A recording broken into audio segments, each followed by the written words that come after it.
primer capítulo de este nuevo e interesantísimo tema, la revolución industrial, el periodo de industrialización, a partir de 1780.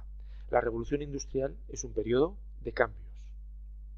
Mirad ese paisaje urbano, lleno de chimeneas, echando humo tóxico a la atmósfera. Bueno, a partir de este momento, en algunos lugares y en algunas ciudades del mundo, esto se va a generalizar. Y todavía hoy, en muchos sitios, podemos ver esos paisajes, esas ciudades, con esas características chimeneas que parece que desafían la altura de los edificios que les rodean. La revolución industrial es una época de cambios. Por eso, en este primer episodio, lo único que vamos a ver es esta diapositiva, los cambios que hay entre una sociedad campesina y una sociedad industrial. Acordaos que ya estamos dejando atrás el antiguo régimen, la sociedad estamental, y ha habido una revolución política en América y en Francia y en otros lugares de Europa.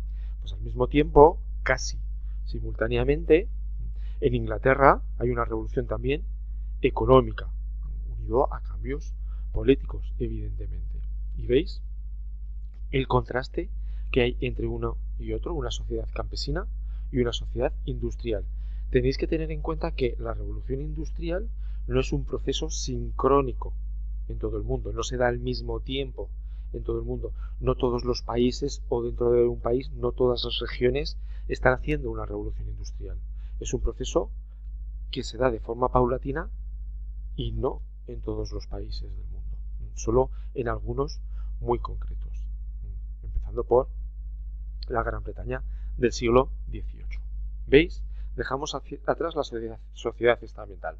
Se crea una sociedad de clases, donde lo que decide si estás en una clase social u otra no es el nacimiento, sino el dinero que tienes. Hay una clase de privilegiados y una clase no privilegiada.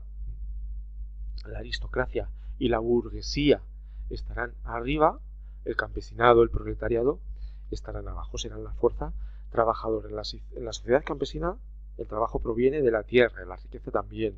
En la sociedad industrial el trabajo se va a hacer en las fábricas que van a producir esa riqueza. El siguiente punto es interesante. En la sociedad campesina el campesinado posee las herramientas de producción, son suyas, propias. La azada, la pequeña maquinaria agrícola que tenga en ese momento. En una industria el obrero no posee nada, solo es mano de obra, pero las máquinas pertenecen al empresario. El obrero ofrece su mano de obra. El campesinado obtiene una cosecha.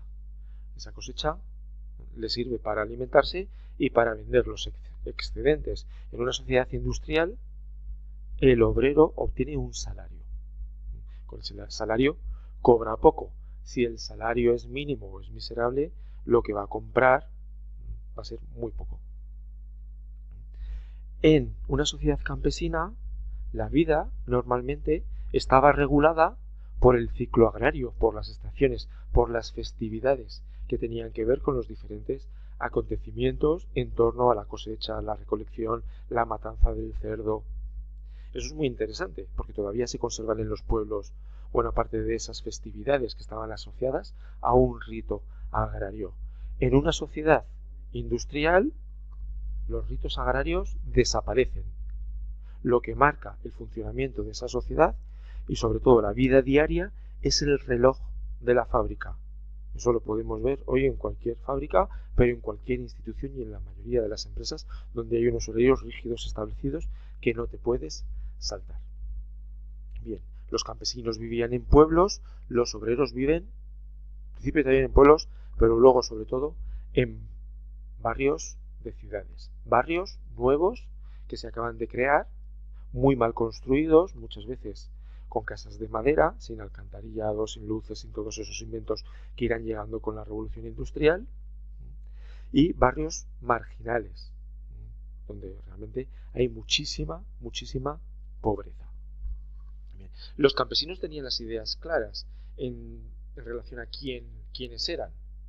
yo soy tal, soy campesino, pertenezco a mi pueblo, voy a esta iglesia, tengo esta religión, la comunidad, el campesinado, mi pueblo, mi iglesia me protege y me siento reafirmado por ella. Cuando estos campesinos emigran y llegan a las ciudades, todo eso se pierde y se sienten desarraigados. Tienen que reconstruir su personalidad, buscar una nueva identidad. ¿Quién soy yo ahora en una ciudad? Entonces se asocian normalmente con gente de sus pueblos o con gente de su misma nacionalidad y buscan una identidad propia a través, a veces, de los sindicatos obreros que defienden sus derechos y muchas veces también, en el siglo XIX, a través del nacionalismo, de la idea de pertenecer a la misma nación. El siglo XIX es el siglo donde se desarrolla la idea de nación y se crean un montón de naciones en Europa. Al mismo tiempo que se crean las naciones, hay que inventar, crear a los ciudadanos de esas naciones, que la gente crea y sienta que pertenece a una nación. Eso es una identidad. Bien. Además, los códigos de comportamiento del campo y la ciudad son muy diferentes. ¿Cómo tengo que comportarme en una sociedad tradicional, muy jerarquizada, donde el control social es muy grande, como es la sociedad campesina, y cómo debo comportarme en una sociedad nueva, como es la sociedad industrial? Estas cosas van cambiando. Hasta aquí este primer episodio. Venga, seguiremos en el siguiente.